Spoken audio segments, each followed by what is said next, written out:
Saya dapat laporan satu penggilingan padi untung tiap panen 2 triliun per bulan.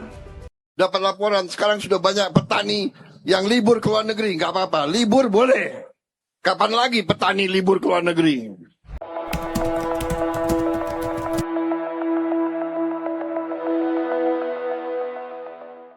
Pidato seorang presiden selalu menjadi perhatian publik. Setiap kalimat yang disampaikan dapat memengaruhi cara masyarakat memahami kondisi negara.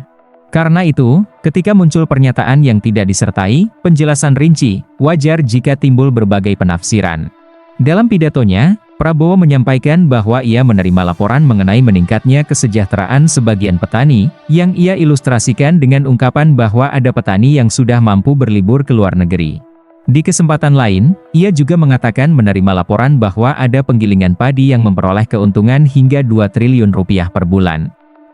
Dapat laporan sekarang sudah banyak petani yang libur ke luar negeri. Nggak apa-apa, libur boleh. Kapan lagi petani libur ke luar negeri? Saya perintahkan Kapolri dan Jaksa Agung usut, tindak, sita itu penggiling-penggiling padi yang brengsek gitu. Waktu saya dapat laporan, ada penggiling-penggiling padi yang nakal-nakal. Yang aneh, penggilingan padi yang besar yang paling nakal. Oh begitu. Lo mentang-mentang besar, lo kira pemerintah Indonesia nggak punya gigi. Saya dapat laporan satu penggilingan padi untung tiap panen 2 triliun per bulan. Saya minta Jaksa Agung sama Kapolri usut dan tindak. Pernyataan ini disampaikan dalam konteks kritik terhadap rantai tata niaga beras dan ketimpangan keuntungan di sektor tersebut. Namun, banyak masyarakat mempertanyakan dua hal. Pertama, apakah pernyataan tentang petani tersebut menggambarkan kondisi mayoritas petani Indonesia, atau hanya sebagian kecil yang mengalami peningkatan kesejahteraan?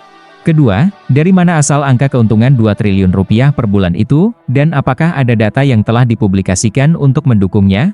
Karena pidato tersebut tidak menjelaskan rincian sumber data di hadapan publik, potongan-potongan video kemudian menyebar di media sosial tanpa konteks lengkap. Akibatnya, muncul berbagai tafsir dan perdebatan.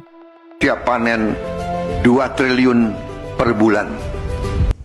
Waduh, ini yang laporan ke Bapak siapa sih ya?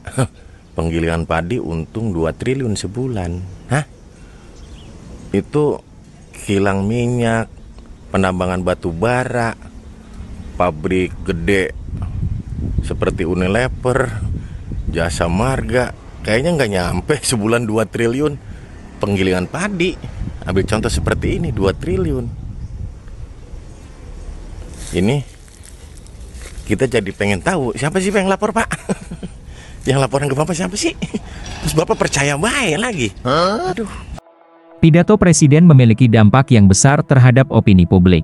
Karena itu, komunikasi yang jelas dan didukung data yang dapat diverifikasi menjadi hal yang penting, terutama ketika membahas kondisi ekonomi dan kesejahteraan masyarakat. Menurut kamu, apakah pejabat publik sebaiknya menyampaikan data pendukung secara lebih rinci ketika menyebut angka-angka besar dalam pidato, atau cukup menjelaskan garis besarnya saja? Tulis pendapatmu di kolom komentar.